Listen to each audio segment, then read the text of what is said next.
June 2nd, 2016. The Warriors and Cavaliers are back for a second straight year to face off in the NBA Finals. The Warriors won in 6 games in 2015. However, fans and analysts alike feel as though the Cavs were never given a fair chance, with Kevin Love suffering a shoulder injury in the first round and Kyrie Irving going down with a fractured kneecap in Game 1, missing the rest of the series. LeBron went sicko mode, averaging almost 36 points, 13 rebounds, and 8.5 assists a game, becoming the closest player in the modern era to win Finals MVP on the losing team.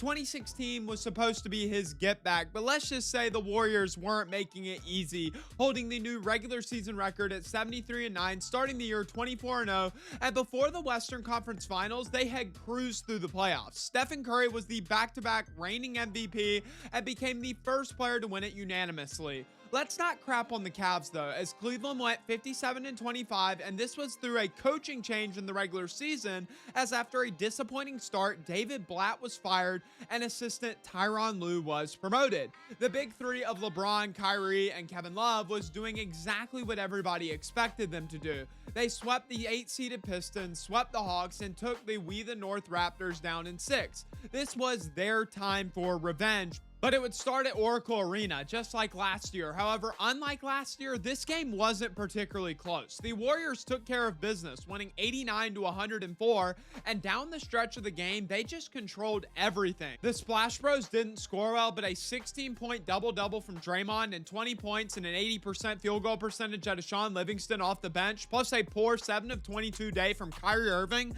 and Golden State was right on track. Game 2 didn't get any better for the Cavs. The Warriors dominant in the second half, showing why Oracle is one of the hardest environments to play in.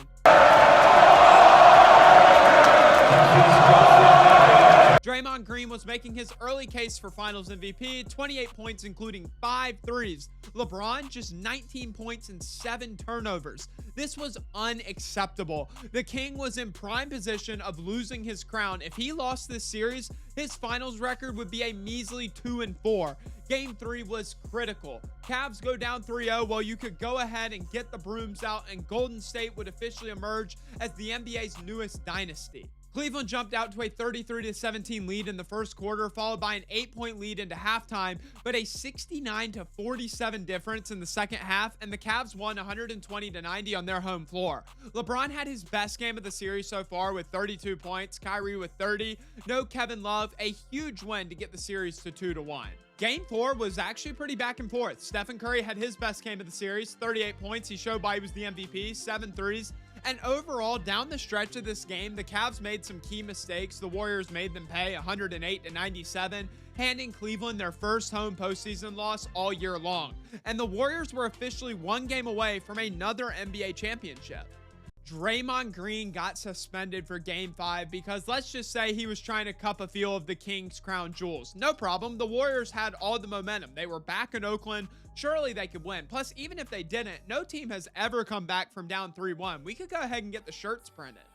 Well, Game 5 went kind of as expected. The Cavaliers controlled everything. No Draymond really hurt the Warriors, not because of his scoring so much, but because so much of their fast offense started with him at the center, setting off-ball screens, making the extra pass. The Warriors struggled without that. LeBron and Kyrie each went for 41, becoming the first teammates to go for 40 in the same game. In a do-or-die scenario, Cavs win 112-97.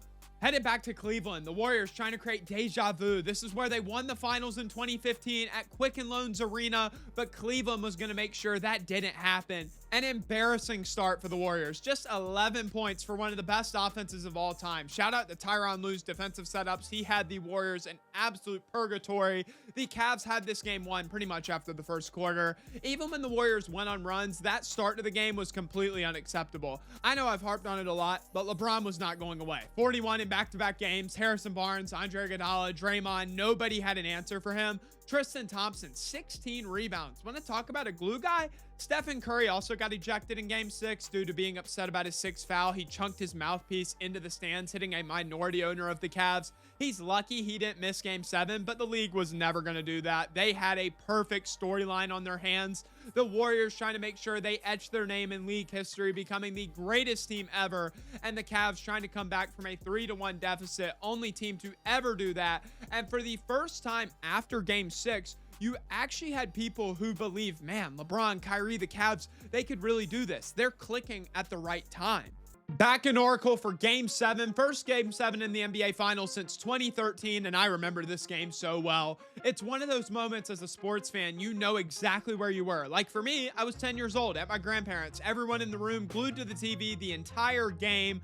I was a big Steph guy, as was every kid during this time, so I wanted the Warriors to win, but you can't deny just how incredible of a basketball game this was. One key for the Warriors, no Andrew Bogut. The game gets going and the energy is there. You know how every other game got into triple digits? Not here. Everyone is fighting for their life. And one thing I think a lot of people forget is just how good Draymond Green was in Game 7. 32 points, 15 rebounds, absolutely would have won Finals MVP if Golden State gets it done. Cleveland did an amazing job of getting Festus Ezeli in mismatch whoever offense situations. Ezeli hadn't started all playoffs, and because of Bogut's injury, the Cavs put him in screens and switches, which allowed Kyrie to get quick buckets. LeBron was faster than him, so he was kind of put on an island, but still, into the fourth quarter, it was anyone's championship. Down the stretch of this quarter, it got really ugly. Neither offense really doing much with virtually no baskets in minutes. Tie game with 1:55. Iguodala to Curry. Actually, never mind. I'll let you watch it. Iguodala to Curry. Back to Iguodala. Up for the layup. Oh, blocked by James. LeBron James with the rejection. Unbelievable. LeBron James with the block of his life, and what follows is equally as amazing. An incredible three from Kyrie Irving to put the Cavs up 3 points with under a minute to go. They got the switch off of Clay onto Steph, just textbook offense, but the Warriors aren't done yet. They've got the greatest shooter of all time, the MVP. They've got Klay Thompson, who's not shooting well in this game, but still a threat.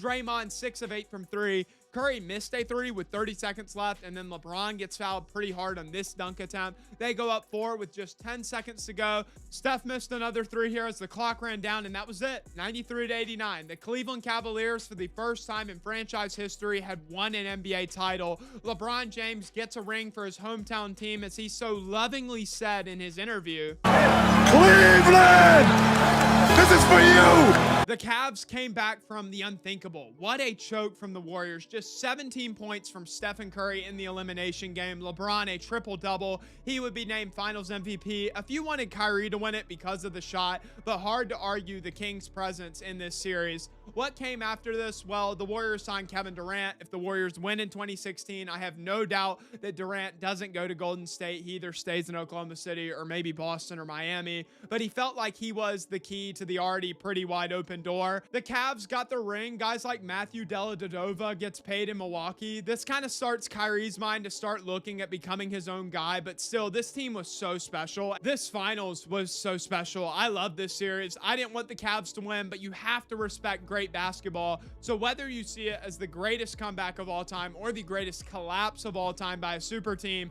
the 2016 NBA Finals has us still talking about it in 2026.